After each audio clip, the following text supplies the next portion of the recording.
Welcome, everyone, to another episode of Sister Science Stories. You always know when you see Chelsey Beda here with me that we are going to have an outstanding conversation, and today is no exception to that rule. Chelsey and I are going to talk about getting stuck and the idea that when we're feeling stuck, it's not a failure of will. It's not at all. It is your soul asking you to bring what is unconscious into the light. It is you needing to find a new way forward. And the resistance and the suctioning, the back pull that you're feeling is there for a purpose and a reason. And navigating your way out of it is as easy as physics. That's right. Love it. So, we're going to bring you the very practical physics around this situation, as well as naturally build out the metaphor for you as well. So, thanks for Mhm. being here, Chelsey. I'm excited. I'm excited too. Kick us off. Tell us where we start with this Okay. whole idea of being stuck. Well, I want to draw people into a scene so they can get the feeling of what it's like. Although I'm sure we all know what it feels like. But I want you to imagine that you're by a riverside and we have that like thick, silky, silty mud, and you're walking by the riverside and all of a sudden you sink up beyond your knee on one leg into the mud. And if you've ever had this experience in real life before, it is kind of interesting because our first go-to is always to like pull up as quickly as you can, and that just gets you deeper in the muck. Um, and there's a reason for this. So when we look at like the physics of getting stuck in the muck, there is a negative pressure vacuum under the foot, right? And so, our go-to is usually like point your foot as straight as you can and pull up hard and fast. But that actually creates more suction around your leg and draws you further into the mud. And I feel like this is such a beautiful metaphor for life because when we feel stuck, it feels like impossible to get out of it. It feels like, oh my God, I'm going to be here forever. And there's no way out. And we tend to struggle harder and push against that force harder, which pulls us deeper into the muck. There's a powerlessness to it and struggle, like you said. Yeah. Mhm. I actually have a visual as a child. I was about 2 blocks away from my house. This happened to me, and I came home without one of my rubber boots because it got stuck down there and I couldn't get it out. My foot ended up coming, but my rubber boot did not. Awesome. I love it. I love it. But when it comes to like the deeper parts of life, metaphorically speaking, it can be some unconscious like patterns that are either working in the background, propelling your life forward, or they can be revealed in these stuck states. So I don't know if you have a story that comes to mind when it comes to more of like your psycho-spiritual experience of being stuck in life, but I'd love to hear it if you do. Everything right now feels that way, Chelsea. It feels like the whole world is almost like trying to keep us stuck. And Mm. it, there's a pressure campaign. Like you said, when you said negative pressure vacuum, I'm like, wow, we've designed our world to be a negative pressure vacuum, constantly pulling us, like keeping us, I think the word is for me, numb, distracted, unaware, unintentional, just navigating based on properties and qualities that keep me a really good consumer. Mm, Keep me mm, a really good, obedient follower. And at the same time, there is a lure happening that is calling me forward. Mm. and it feels like I can't go forward the way I would have in the past. And the stuckness is that just this dichotomy of feeling like staying the same is safer, although it's not comfortable anymore. It's not healthy or happy for me. It's what I know. Mhm. And getting out of that stuckness is frightening because it means Yeah. breaking some old patterns, because it means Yeah. stepping outside of what is conditioned in me, what I Mm. find is socially acceptable, what people have been taught to tolerate and accept of me. And Mm. for me to get out of this stuckness right now is asking me to take some big risks around who I am in the world. Yeah. Yeah. So I want to just open the door to sharing something like more personal that people can relate with because it's all good to talk about it in like vague terms, but I think when people are really, really stuck, it hits on like a deep, visceral, emotional level, and it almost makes them feel like alone and unrelatable. Even though it is such a universal experience, like I don't think anyone in the world's never not felt stuck at some point in their life, if not multiple times. So do you have any stories you might want to share in that light? Can I say no right now? Okay. Yeah, yeah, that's fair. That's fair. Yeah. Do you have any stories that you want to I put in that I light? do. And this one is pretty pretty deep for me. Um so I'm going through like a huge life transition right now where one chapter is ending in my relationship and what that means for me. Um inside the relationship and outside the relationship. And I noticed a pattern emerging in me that is related to my rebel teenager. So when I was 19, my dad was divorcing my first stepmom, and she absolutely hated me. She made my life miserable. She would call me names. Anytime I was in her physical presence, she would corner me and emotionally like annihilate me, basically. And so my home was like a really volatile place because no one would talk about their feelings. My dad would like back me up when it was just him and I alone. And then when the three of us were all in person, he would throw me under the bus because he wanted to keep the peace and not rock the boat and not say the things.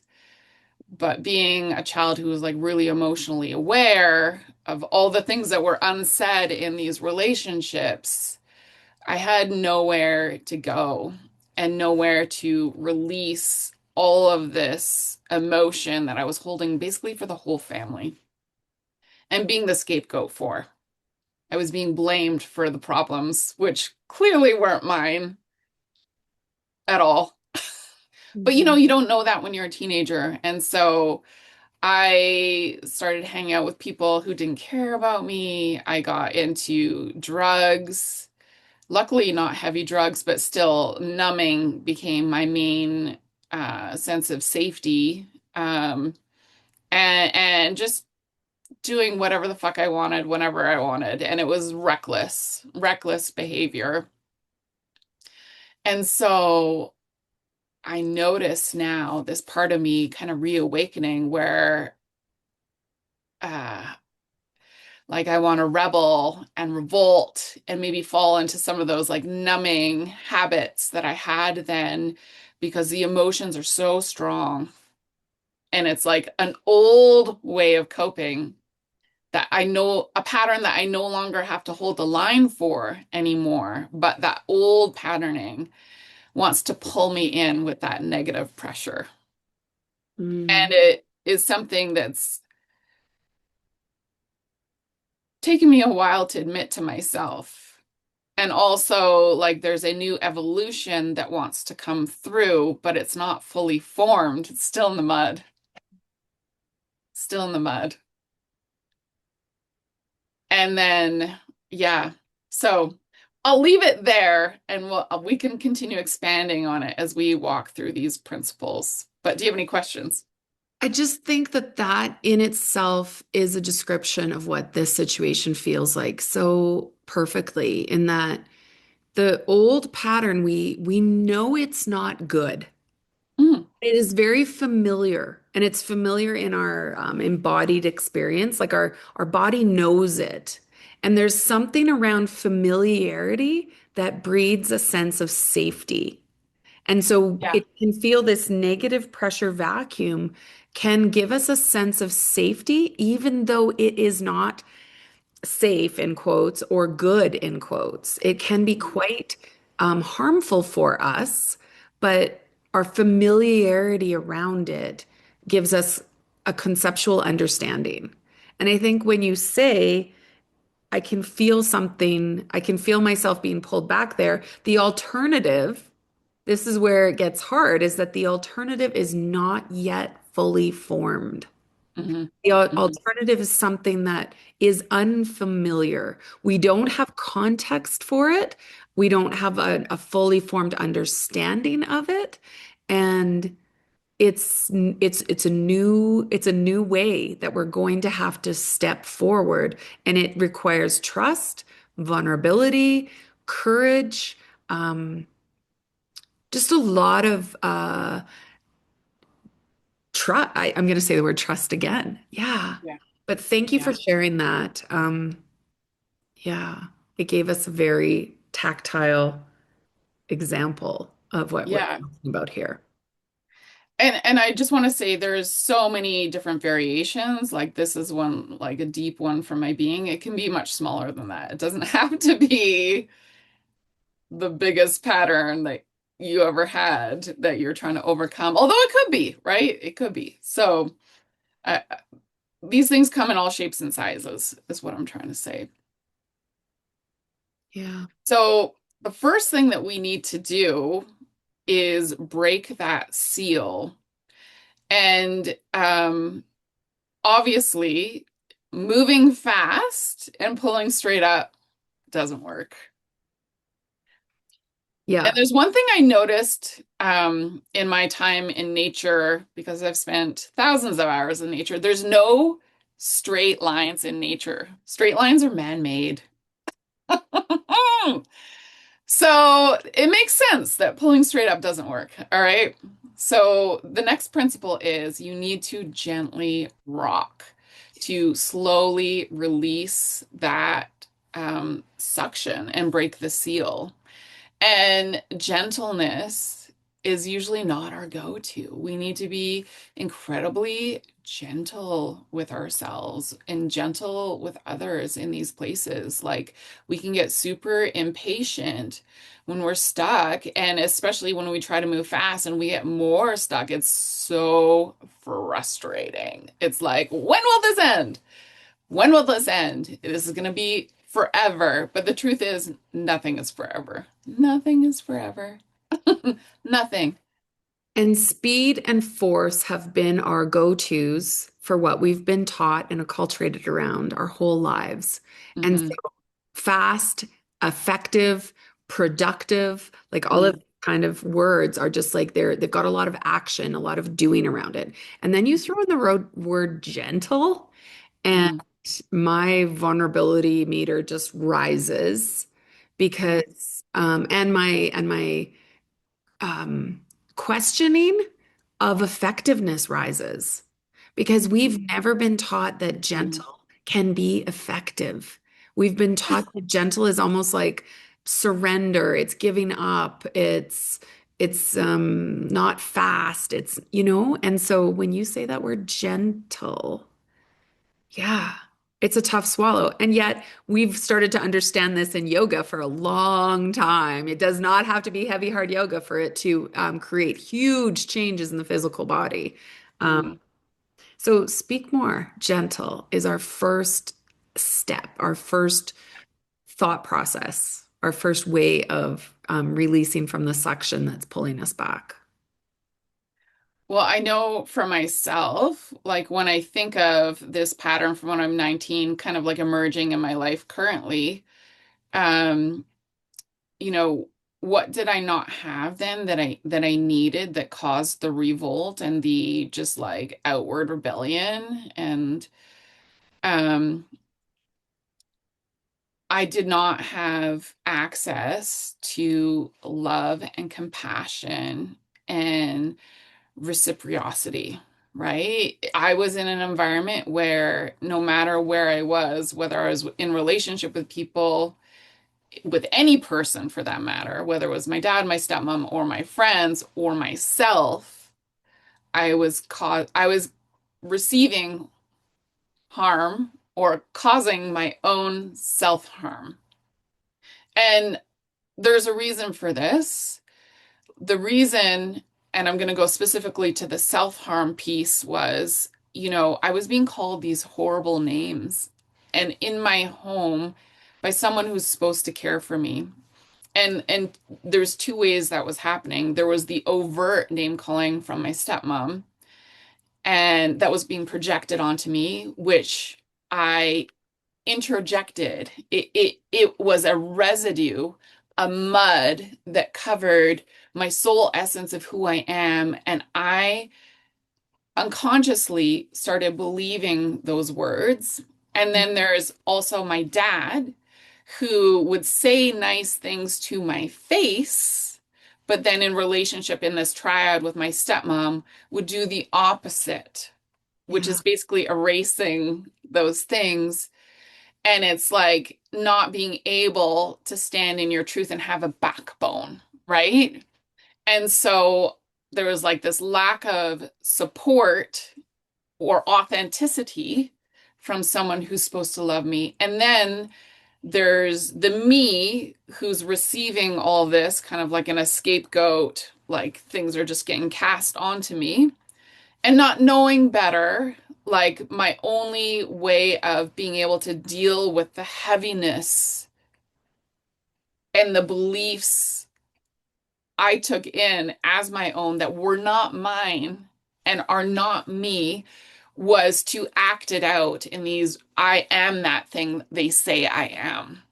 Yeah. I'm going to be an asshole. I'm going to break the rules and I'm going to smoke in the house because I don't give a fuck anymore. My dad's in my car and I'm just going to like smoke and like just be like such a dickhead. Like, but it was my only way out of a futile situation that was unbearable because I had no resources to live on my own. I didn't have, and I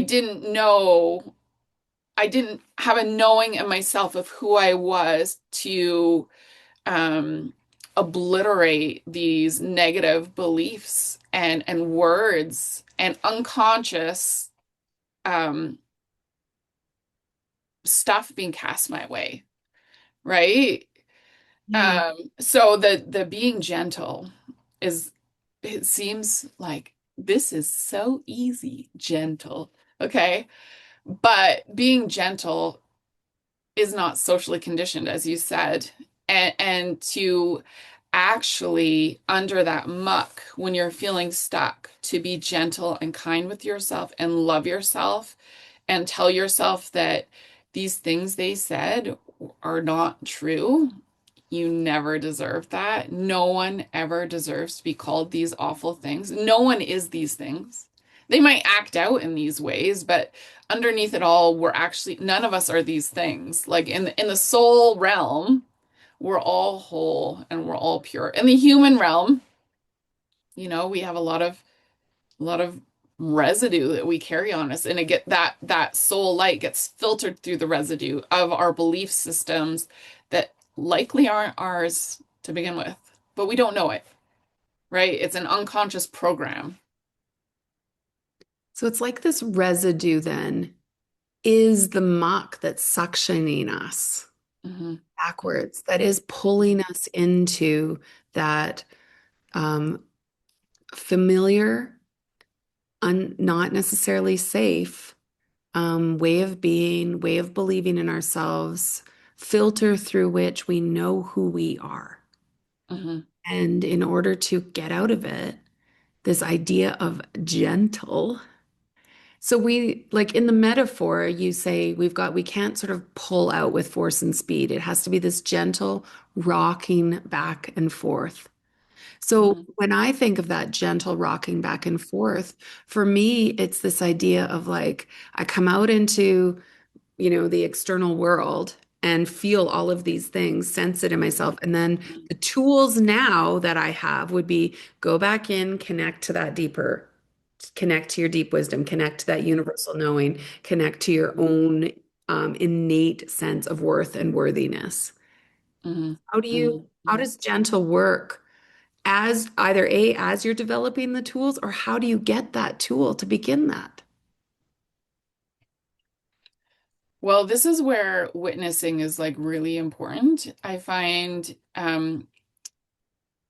when you find someone to work with, and this could be a friend, it could be a mentor, it could be a psychologist, it could be someone who does somatic body work, it could be your journal. But when someone does deep listening where they're not interjecting, um, they're not interrupting, they're not trying to fix, they just let you speak. Um, and again, this could be journal format too, because you are physically writing it out. And this could, when, if you're going to journal it, it's just a stream of consciousness where you're not filtering anything. And in this conversation, you wouldn't filter anything. You're letting it all out, all the shit.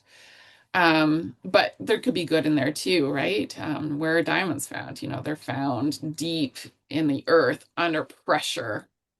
Same with the lotus and the mud, right? So when you're letting all of this out, you can kind of see everything laid out on the table. And some of it is bullshit. It's not real, right? But some of it are very, very key points, beliefs, or patterns that are very real. And they really, once you see it, whether it's on the page or someone mirroring back what you've said after you've done your share. And again, this isn't to share an opinion or to fix anything. They're literally just repeating back what you said so you can hear it. Um, Things get revealed, and there's like an honoring and an allowing of that truth to exist in its rawest human form. And uh, in that, there is some healing that typically takes place. One, nothing needed to fix to make it, to bring it back into the wholeness. It just had to be brought into the conscious light of non-judgmental awareness, which is very gentle. And something I also want to mention here, when you're doing a sharing with another person and they're going to mirror it back to you, sometimes the person will interrupt the experience by touching you, hugging you, trying to console. That can interrupt the process of completion. And the only exception I want to say for this is if someone's doing somatic body work. So the touch is there in the beginning, and it's a witnessing with the hands, which is different than a someone hugging you in the middle of your share or your crying or release. Um, and this isn't cold. This is actually allowing everything to flow out first. That's really important. Oh gosh, it's almost like what you're saying is that it's like the person who's come to rescue you from the mud can't grab hold of your hand and pull you, but almost has to just like stay beside you and go, "You got this, babe." And watch as you rock that leg back and forth in the mud. Mm, Because the suction, even with someone pulling your hand, will yeah. there'll be like the oppositional forces happening where that suction will just like get even more. You'll come up. Yeah. There's Well, and that. I also want to add, like, even the "you got this, babe," is an interjection into the experience. Oh, interesting.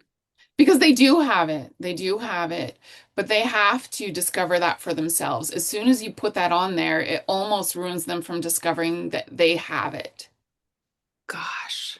right?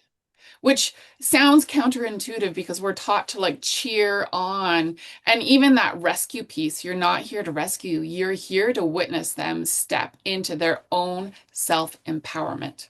They can only do this on their own. It's kind of like you can only be born on your own and you can only die on your own, right? Like no one can do it for you. And so when we go through these deep experiences, no one can do it for you. No one can rescue you out of it, but it can be witnessed so we don't feel alone in our experience of our deepest, darkest places found in the muck. Yeah. Yeah. Gosh, that's really, really, really true. Yeah. And then the the difficulty comes in is do we have the capacity for that non-judgmental awareness of ourselves?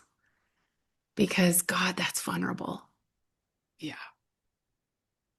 Yeah. Hard to, like, even if we think back to your example of you as a teenager, to lay out and all the words and the suggestions of who you are being placed on you by your dad and stepmom, and being able to see through that to the girl, the soul, the being underneath it, who is in imperfection. Yeah. Whew. Mm. Just take a minute. Let's just take a breath here because like I feel that on the deepest level and it's like it's Yeah. like a lot, but it also feels really healing.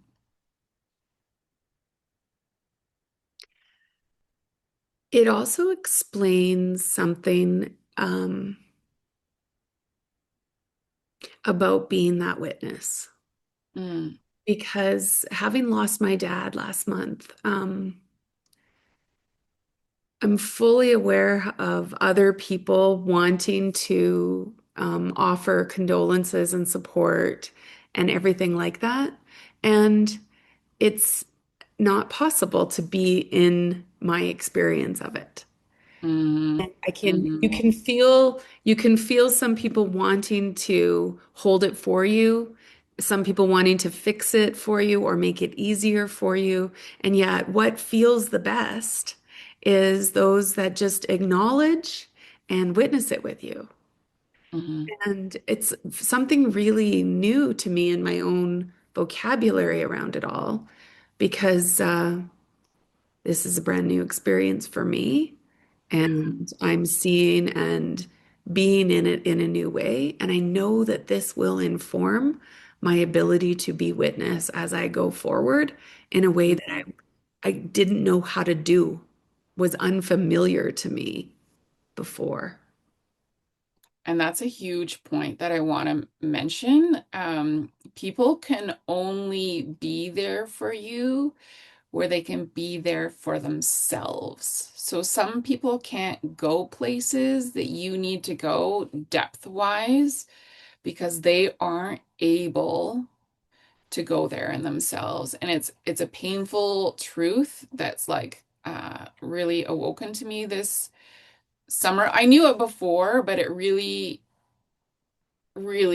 hit home this summer and that's no fault of their own. We're all in different growth states and there should be no judgment there. Like you don't judge a baby for being a baby and not being able to take care of themselves, and you don't judge a teenager for being rebellious because they want to differentiate from their parents, because that's just a natural state that every teenager goes through in different ways. Some are better than others, right? So we can't judge. Well, we can, but it's not fair to judge others on their state because we're all in different states of development. And we all have different paths in this lifetime too. So, your path and purpose might be very different from mine and vice versa. That doesn't mean that it's wrong. And, and to follow that, um, we don't want to wish trauma on people's pasts and, you know, No. through this trauma, then yes. And if they haven't gone through that trauma, then good. Or, or Yeah. grief, I don't want to Yeah. wish, yeah, I don't want to wish that on people Yeah. prematurely or life experiences that teach you something. I don't want to necessarily wish negative life experiences on people just so that they get it. Yeah. Yeah. So No. it's not that there is a good or a bad. We're all learning the life lessons that we need to learn. The Yeah. life is unfolding as it's supposed to in each of us. Yeah. Yeah. And like you said, it doesn't mean it's not a level of like this is better than the other. It's just that we all have different lives. Yeah. Let's move to the next principle. Okay. Okay. So the Physics, like next principle is, well, I'll merge the two. So we're gently rocking, and then we're going to twist the leg a little bit. So you're just going to twist your foot in the mud a little bit, gentle, gentle, gentle to loosen the seal. You're not pulling up yet. Okay. And then you're going to increase your surface area. So in this image, we have both of our hands and one foot free. So you're going to kind of spread your hands wide, flat on the mud, and maybe, you're kind of on all fours or something, and your other foot is just slowly pressing down. We're not using speed here. Okay. And you're going to keep your foot flat rather than pointing it. As soon as you point, you create more negative suction. You want to disperse that area as much as possible.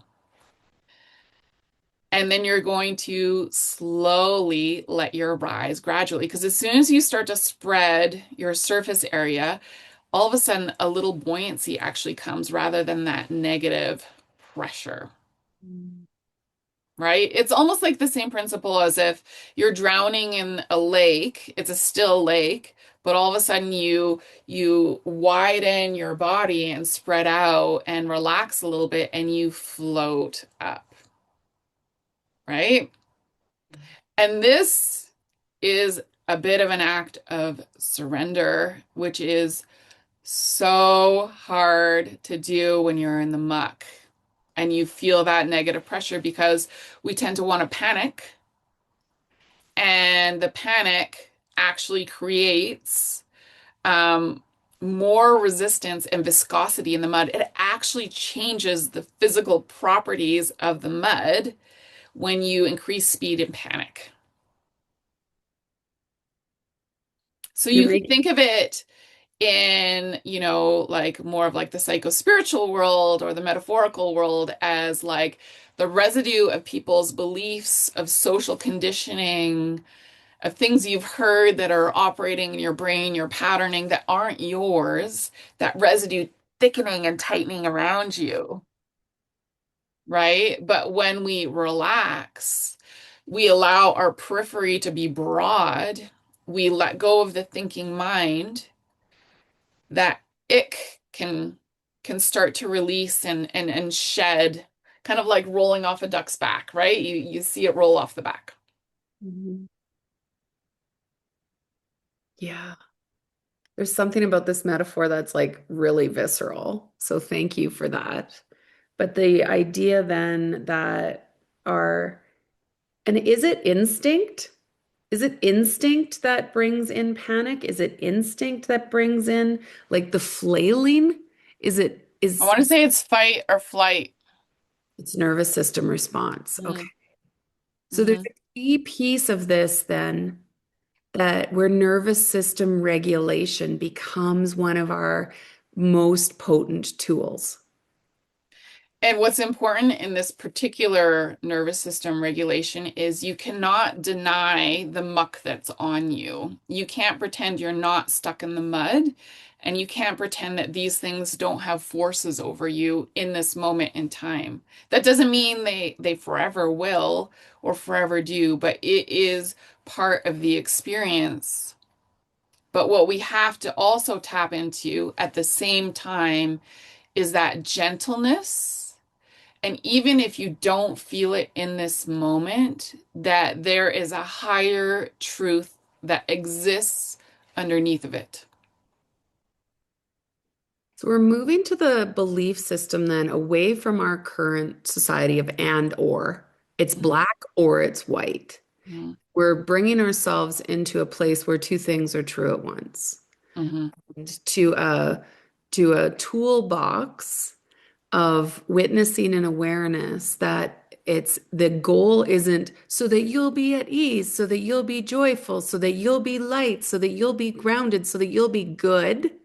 mhm, mhm, You to be true, for you to be honest, for you to be authentic, for you to be present to that which is. mhm, mhm. And so when we bring the higher truth to light, it's one of those things that emerges, and you could think of it as that allowing, when you soften and you gently rock and you start just do a gentle rotation of the leg, that seal begins to break, and then all of a sudden there's that buoyancy that starts to lift up that inner truth from within of your higher self, your higher knowing, your pure soul life force that exists beyond the mud.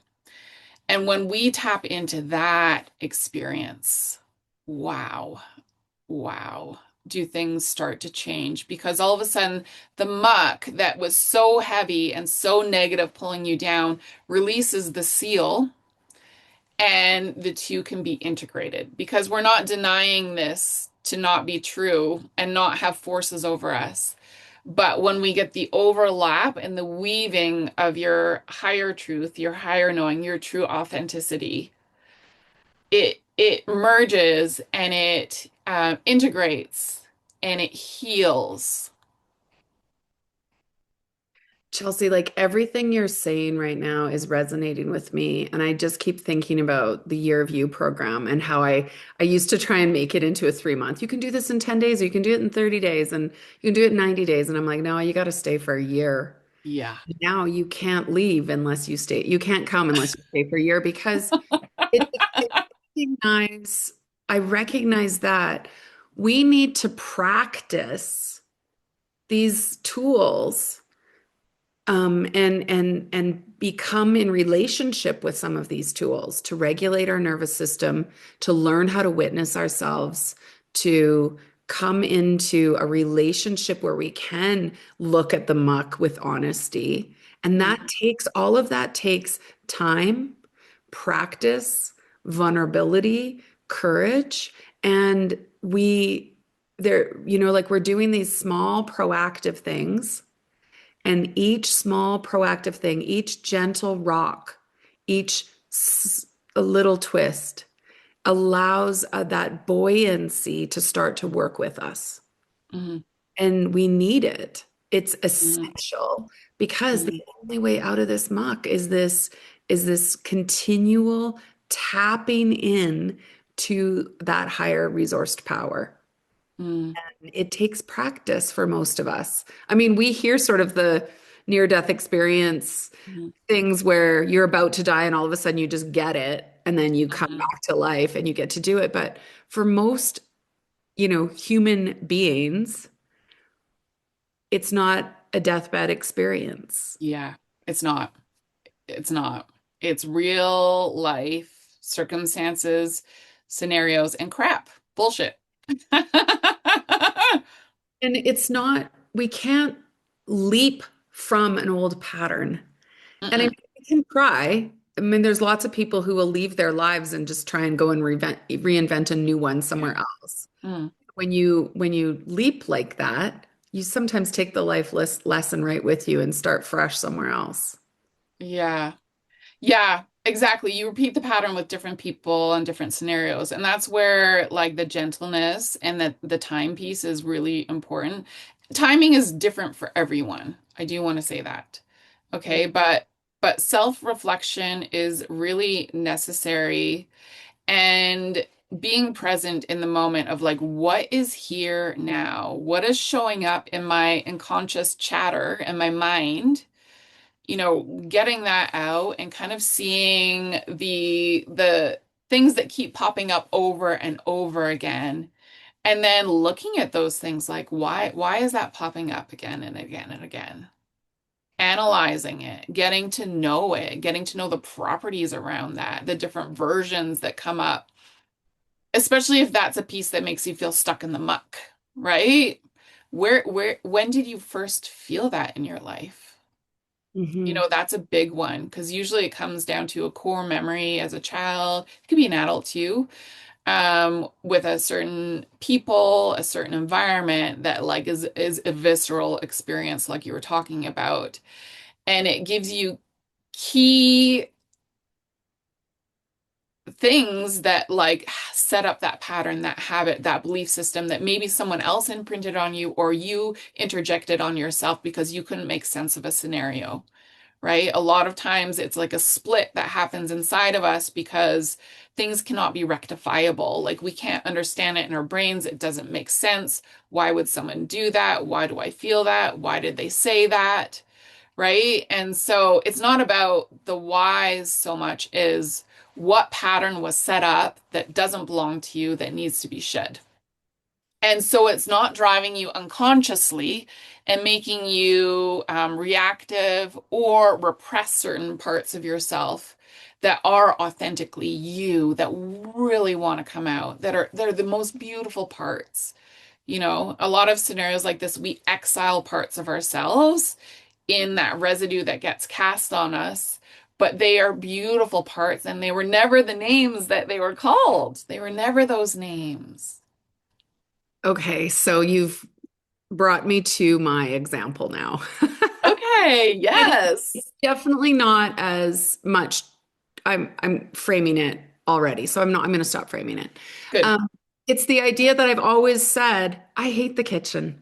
I'm not good in the kitchen. I don't like the kitchen. I don't like cooking. I don't like being, I've imprinted that on myself. And yet, if you come over to my house, I'm like, hey, do you want a bowl of soup? I made soup. And if my husband and I are making a meal, he's on the barbecue and I'm on the salads. I love creating food, knowing that how it will be received, and Mhm.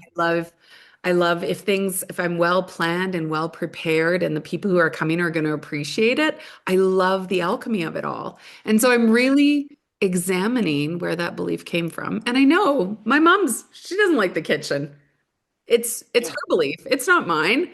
Yeah. And even recently going home, I go home to cook. I Yeah. go home to create meals for my mom because I know she doesn't love it. And I can feed her. And when I'm there, I'm feeding my mom. I'm packing up leftovers. I'm taking them to my bachelor uncle or my bachelor cousin. Food is something I do. And I'm breaking my whole stupid belief around I don't like kitchens. And it's a littler one, um, but it But feels, it matters. but it matters, and it feels nice to see it and go, oh, that's so funny that I've carried that around with me for 53 years. Well, maybe not that long, but however Yeah. I did it. And okay, I'm curious, like when you started, I don't know when you started taking on this pattern, but this belief system, um, but you discovered that you actually love the kitchen. Like, I guess when did that happen, that transition happen where you actually realized you love the kitchen? And also, what did it make you feel like to say that? Like, I don't like the kitchen, I don't like cooking, I don't, but when it's actually the opposite, that's true. It's so interesting to me. Isn't it? I Yeah. don't have the answers to that because this realization is pretty new for me. But Yeah. it's interesting to me to start speaking around it differently and Mhm. hearing the truth of the words. And so the witnessing part now is I'm just witnessing how I get to like talk about it differently or own it differently. And And how does that make you feel? like a big deep breath. Yeah. Yeah. And so in that way, and when you and I have been speaking about things lately, I've watched you brush things off your shoulders, like in a metaphorical Mm, way. Your hand will come up to the opposite shoulder and sweep something off of it, as if it's sort of like getting rid of a little bit of debris or, dandruff or something. yeah. And you're just Yeah. sweeping things off you. And that practice, it feels like I can just sweep off that belief from my shoulder. And there's something about that that is, yeah, can I do that gently? Can I because some of Mm, this negative suctioning mm, isn't deep and traumatic and all this. It's just like a silly little belief that you've held on to for stupid reasons and whatever yeah. culturing, but you can't shed it until you can see it. And why Yeah. has this one taken me this long to see? I don't know. I don't know. But Yeah. we're never kind of out of this quicksand. We're No. never out of it. There's always something that has got that negative pressure vacuum. And I think it goes back to just like, do we want growth or do we want the Yeah. sense of belonging? Because the negative pressure Yeah. vacuum gives us belonging to people, culture, community, family, whatever it is, that safety of belonging. And there's Mm, always a little bit of that. I want that and I need it. And I think that that's part of being human is that there's going to be yeah. little oppositional forces, one pulling you towards growth, unknown, unfamiliar, not really sure what this is, and one saying, oh, be careful because you might risk community, you might risk belonging. And that is our biggest fear, is to be exiled from community and belonging. But where it first takes place is in yourself when you exile yourself from yourself. And it's usually a part, it's not obviously the whole of yourself. So that's where the gentleness really comes in, and where self-love, which is overused, and underembodied. As a phrase. Yeah. Overused and underembodied. Self-love, I feel like, is one of the most vulnerable things you can like step into.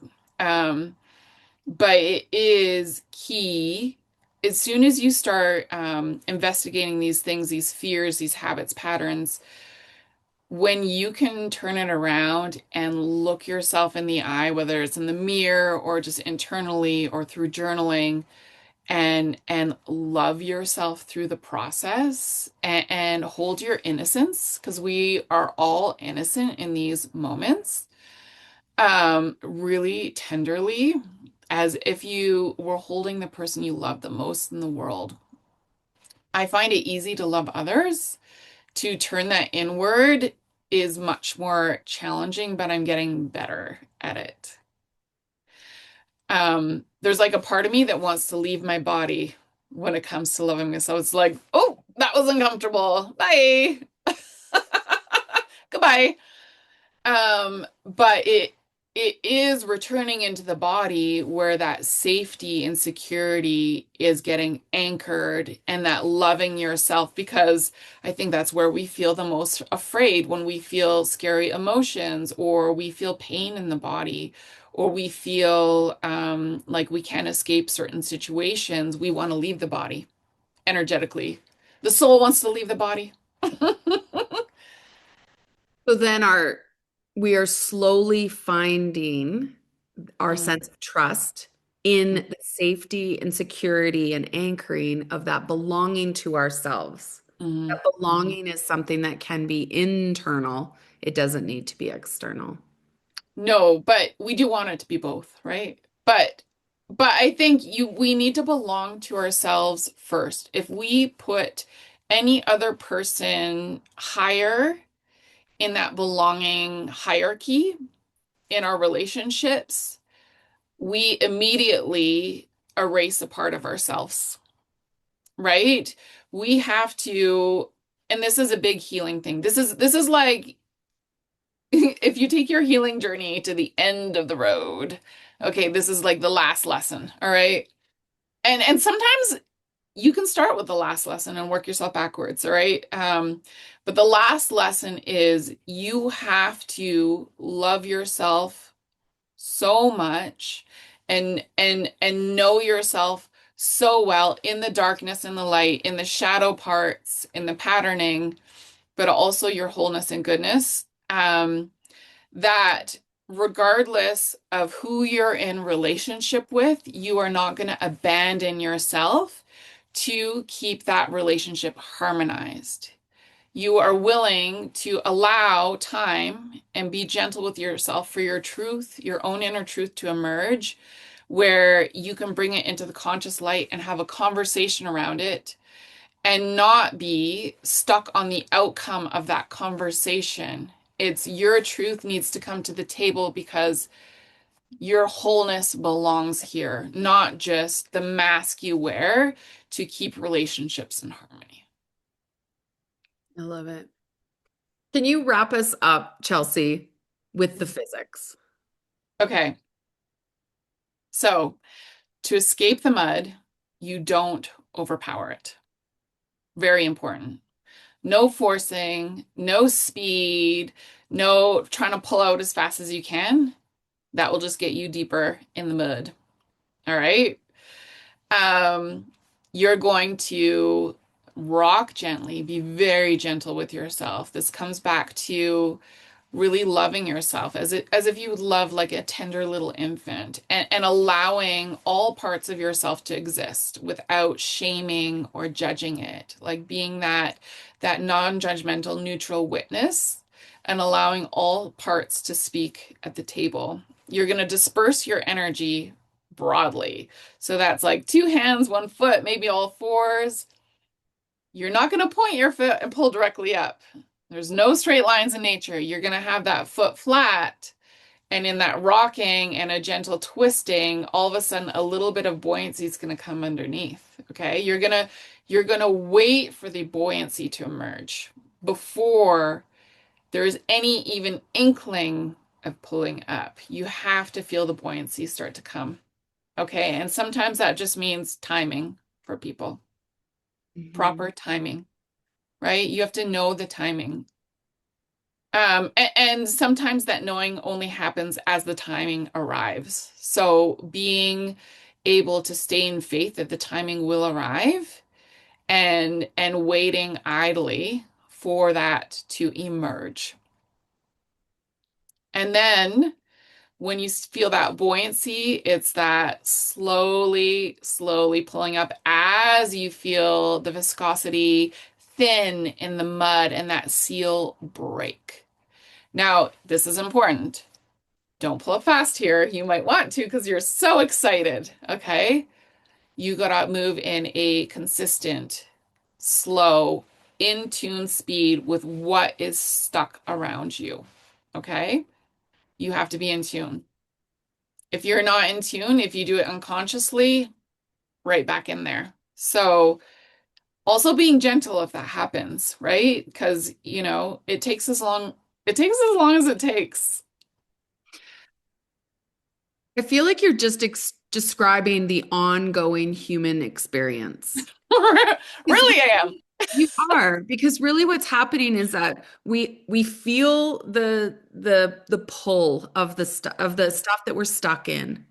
And then we feel the opportunity of being unstuck, the freedom of it. And Mhm. this back and forth relationship is just kind of what being human is.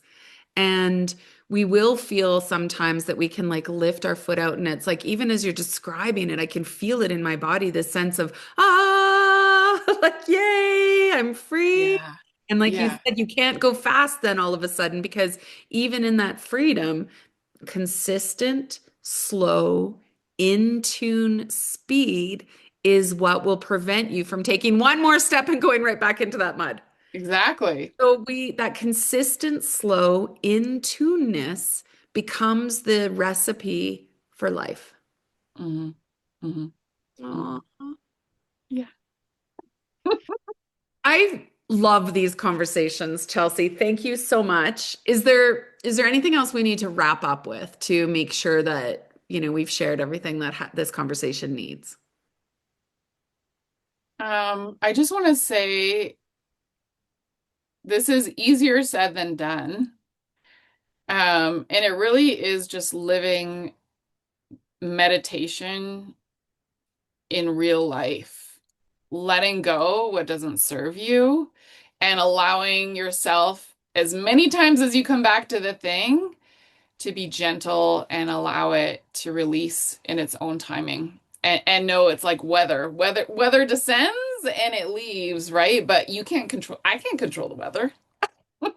But it's here and then it goes and riding with whatever is here, aligning yourself with whatever is here and rolling with it, rolling with it. So when you align with the seasons and cycles that are here, things just move in their own timing and you stay in flow. And ideally, flow is where we want to live. Well, and the other thing is that we're going to use the word practice again. Yoga uses the word practice. It never says arrive. We are always Yeah. in practice. We're always Yeah. practicing because this isn't something that we ever get to escape until we die. This Yeah. isn't something that we're never not subject to. And so we are in practice being in relationship with all of the emotions that human life gives us, that all of Yeah. the spectrum of experience that human life gives us, with all of the oppositional pulls that life invites us into and pulls us back to. And we want to be in a dance with that. And in Mm. order to do that, we can develop our toolbox, but we always need to be using our tools. We Yeah. can't, it's Yeah. not, it's not something where we're ever like, okay, good. I'm good now. I don't need that. Which is why Mm. yoga is a practice, why meditation and practice, why taking care of yourself and learning those habits that embody self-love are important. Yeah. Yeah. I want to Yeah. just invite everyone, like, come and take the year of you. Be in a community where these conversations are happening, and this is living like this is happening in action. Yeah. Yeah. Love it. Love it. Thank you, my friend. Super powerful. Once again, can't wait to get this episode out. Me too. Love you.